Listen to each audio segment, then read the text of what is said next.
నమస్తే, welcome to our channel. నేను మీ journalist channel. తెలంగాణలో సీనియర్ నాయకులు టి జీవన్ రెడ్డి ఇటీవల కాంగ్రెస్ పార్టీకి రాజీనామా చేసిన విషయం మనకు తెలిసిందే.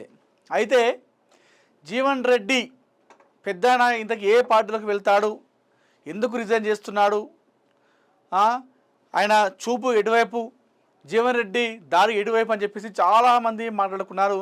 అయితే జీవన్ రెడ్డి ఒక్క పక్క ప్లానింగ్తో, ఒక పక్క స్కెచ్తో ఆయన ఇప్పుడు రాజకీయంలో ఒక కీ రోల్గా మారేటువంటి అవకాశం కూడా మనకు అనిపిస్తూ ఉన్నాయి. ఎందుకు కీ రోల్ అని చెప్తున్నానంటే, మరికొన్ని రోజుల్లో జీవన్ రెడ్డి బీఆర్ఎస్ పార్టీలోకి చేరబోతున్నాడు.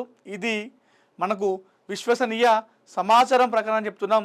మరికొన్ని రోజుల్లో తెలంగాణలోనే సీనియర్ నాయకులైనటువంటి, రాజకీయ నాయకులైనటువంటి జీవన్ రెడ్డి గులాబీ కండువా కప్పుకోబోతున్నారు. అయితే ఇందులో మనకు ఒక బ్రేకింగ్ న్యూస్ ఏంటంటే, జీవన్ రెడ్డి ఇన్ని రోజులు రాజకీయాలు ఉన్నప్పటికీ కూడా తన వారసులను ఎవరిని కూడా మనకు బయటికి రానివ్వలేదు. తన వారసులను, రాజకీయ వారసులుగా ఎవరిని కూడా బయట తిప్పలేదు తన ఇన్ని రోజుల రాజకీయ ప్రస్థానంలో. అయితే తన కోడలు అయినటువంటి చరిష్మా రెడ్డి, మనం చూసుకోవచ్చు విజువల్స్లో, చరిష్మా రెడ్డిని తన రాజకీయ వారసులాగా దింపబోతున్నాడు జీవన్ రెడ్డి. మరికొన్ని రోజుల్లో తాను బీఆర్ఎస్ పార్టీలో, ఇద్దరు కూడా కేసీఆర్ సమక్షంలో బీఆర్ఎస్ పార్టీలో చేరబోతున్నాడు. వచ్చేటువంటి సార్వత్రిక ఎన్నికల్లో జగిత్యాల అసెంబ్లీ నియోజకవర్గం నుండి బీఆర్ఎస్ పార్టీ నుండి టికెట్ కూడా చరిష్మా రెడ్డికి వస్తున్నట్టుగా అయితే మనకు, అంటే హామీ ఇచ్చినట్టుగా అటు కేసీఆర్తో ఇప్పటికే సంప్రదింపులు జరిపినట్టుగా అయితే మనకు తెలుస్తూ ఉంది. జీవన్ రెడ్డి ఏదైతే కాంగ్రెస్ పార్టీలో ఈ గత కొన్ని రోజులుగా జరుగుతున్నటువంటి పరిణామాలు తర్వాత ఆయన రిజైన్ చేయడం, ఆ తర్వాత అటు కేసీఆర్ అదేవిధంగా కేటీఆర్ ఇద్దరితోని కూడా సంప్రదింపులు జరిపినట్టుగా అయితే మనకు తెలుస్తూ ఉంది. మరికొన్ని రోజుల్లో బీఆర్ఎస్ పార్టీ తీర్థం పుచ్చుకొనున్నారు సీనియర్ నాయకులు టి జీవన్ రెడ్డి. అయితే వచ్చేటువంటి సార్వత్రిక ఎన్నికల్లో తన కోడలు చరిష్మా రెడ్డికి బీఆర్ఎస్ పార్టీ నుండి కూడా టికెట్ ఇస్తామన్నట్లు కూడా హామీ ఇచ్చినట్టుగా అయితే కూడా మనకు తెలుస్తూ ఉంది. అయితే ఇప్పటికే అక్కడ జగిత్యాల నుండి కాంగ్రెస్ పార్టీలో, బీఆర్ఎస్ పార్టీలో గెలిచినటువంటి సంజయ్ ప్రస్తుతం కాంగ్రెస్ పార్టీలో చేరడంతో అయితే అక్కడ బీఆర్ఎస్ పార్టీ టికెట్ అక్కడ ఖాళీగా ఉంది. కాబట్టి వచ్చేటువంటి ఎన్నికల్లో ఒకవేళ జీవన్ రెడ్డి అదేవిధంగా చరిష్మా రెడ్డి ఇద్దరు కూడా బీఆర్ఎస్ పార్టీలో చేరినట్లయితే వచ్చే ఎన్నికల్లో జగిత్యాల నుండి బీఆర్ఎస్ పార్టీ నుండి చరిష్మా రెడ్డికే టికెట్ కూడా ఇస్తున్నట్టుగా వాళ్ళు హామీ కూడా ఇచ్చారంట. అయితే దీనిపైన ప్రస్తుతం సర్వత్రా ఆసక్తి అయితే కనిపిస్తూ ఉంది. చరిష్మా రెడ్డి ఇన్ని రోజులు జీవన్ రెడ్డి గారి రాజకీయ వ్యవహారాల్లో, అదేవిధంగా ఆయన అన్ని కార్యక్రమాల్లో బ్యాక్గ్రౌండ్ వర్క్ అంతా కూడా చరిష్మా రెడ్డి చేసినట్టుగా అయితే మనకు తెలుస్తూ ఉంది. ఏదైతే మొన్న మున్సిపల్ ఎన్నికల్లో రెబల్గా కొంతమందిని, కాంగ్రెస్ పార్టీ రెబల్గా కొంతమందిని జీవన్ రెడ్డి అక్కడ అభ్యర్థులను నిల్చోబెట్టాడు. ఆ అభ్యర్థుల గెలుపులో చరిష్మా రెడ్డి కీలక పాత్ర పోషించింది. ఇన్ని రోజులు ఏ విధంగా అయితే మన జీవన్ రెడ్డి సీనియర్ నాయకులుగా, తెలంగాణ రాష్ట్రంలోనే సీనియర్ నాయకులు ఆయనకు పేరు ఉంది.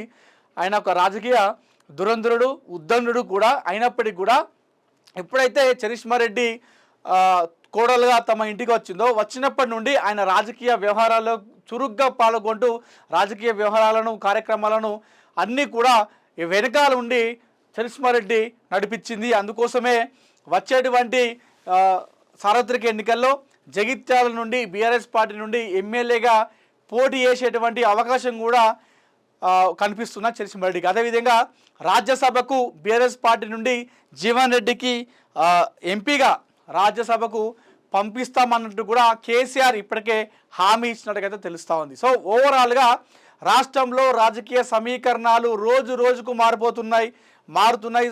కొంతమంది సొంత పార్టీ నేతలను తిడుతూ రిజైన్ చేసి బయటకు వస్తే, కొంతమంది నాయకులు ఆ పార్టీలో తిట్టుకుంటూనే అదే పార్టీలో కొనసాగుతున్నారు. ఈ రాజకీయ సమీకరణాలు చూస్తుంటే తెలంగాణలో ఇప్పుడే ఒక రాజకీయ వేడి అయితే మనకు కనిపిస్తూ ఉంది. సో జీవన్ రెడ్డి ఒక చక్రం తిప్పబోతున్నాడు తెలంగాణలో. ఒకవేళ కనుక కేసీఆర్ సమక్షంలో జీవన్ రెడ్డి కనుక బీఆర్ఎస్ పార్టీలో చేరితే మాత్రం అది కాంగ్రెస్ పార్టీకి అతిపెద్ద మైనస్ అని చెప్పుకోవాలి. అటు బీఆర్ఎస్ పార్టీకి కూడా ఉమ్మడి కరీంనగర్ జిల్లా ఒక మంచి పట్టు వచ్చేటువంటి అవకాశం కూడా ఉంది. ఎందుకంటే ప్రస్తుతం ఉమ్మడి కరీంనగర్ జిల్లాలో గంగుల కమలాకర్ అదేవిధంగా ఇద్దరు ముగ్గురు తప్ప అంత పెద్ద నాయకులు కూడా ఎవరు లేరు ప్రస్తుతం బీఆర్ఎస్ పార్టీలో. ఒకవేళ జీవన్ రెడ్డి కనుక వచ్చినట్లయితే కేవలం కరీంనగర్కి మాత్రమే కాకుండా తెలంగాణ వ్యాప్తంగా కూడా బీఆర్ఎస్ పార్టీ బలం మరింత పుంజుకునేటువంటి అవకాశం అయితే ఖచ్చితంగా ఉంది. సో మరి అది ముహూర్తం మరికొన్ని రోజుల్లో ఒక భారీ బహిరంగ సభ ఏర్పాటు చేసి ఆ సభలో కేసీఆర్ సమక్షంలో కారెక్కబోతున్నారు, గులాబీ కండువా కప్పుకోబోతున్నారు మాజీ కాంగ్రెస్ పార్టీ సీనియర్ లీడర్, మాజీ ఎమ్మెల్యే, మాజీ మంత్రి జీవన్ రెడ్డి గారు. సో చూద్దాం మరి జీవన్ రెడ్డి బీఆర్ఎస్ పార్టీలో చేరిన తర్వాత రాజకీయ సమీకరణాలు ఎలా మారుతాయి. సో ఆయనకు ఏదైతే హామీ ఇచ్చారో బీఆర్ఎస్ పార్టీ కేసీఆర్ కావచ్చు, కేటీఆర్ కావచ్చు, తనకు రాజ్యసభ ఎంపీకి పంపిస్తారా, అదేవిధంగా వచ్చేటువంటి సార్వత్రిక ఎన్నికల్లో ఎమ్మెల్యేగా బీఆర్ఎస్ పార్టీ నుండి జగిత్యాల నుండి చెరిసిమరెడ్డికి టికెట్ ఇస్తారా లేదా అనేది చూడాలి. ఒకవేళ మీరు చెప్పండి, మీరు ఏమనుకుంటున్నారు? జీవన్ రెడ్డి కనుక ఒకవేళ బీఆర్ఎస్ పార్టీలో చేరితే బీఆర్ఎస్ పార్టీ మరింత పుంజుకునేటువంటి అవకాశం ఉందో తెలంగాణలో, లేదంటే ఆయన సైలెంట్గా ఉండిపోతే బెటర్ అనుకుంటున్నారా? మీరు ఏమనుకుంటున్నారో మీ అభిప్రాయాన్ని కామెంట్ రూపంలో తెలియజేయండి.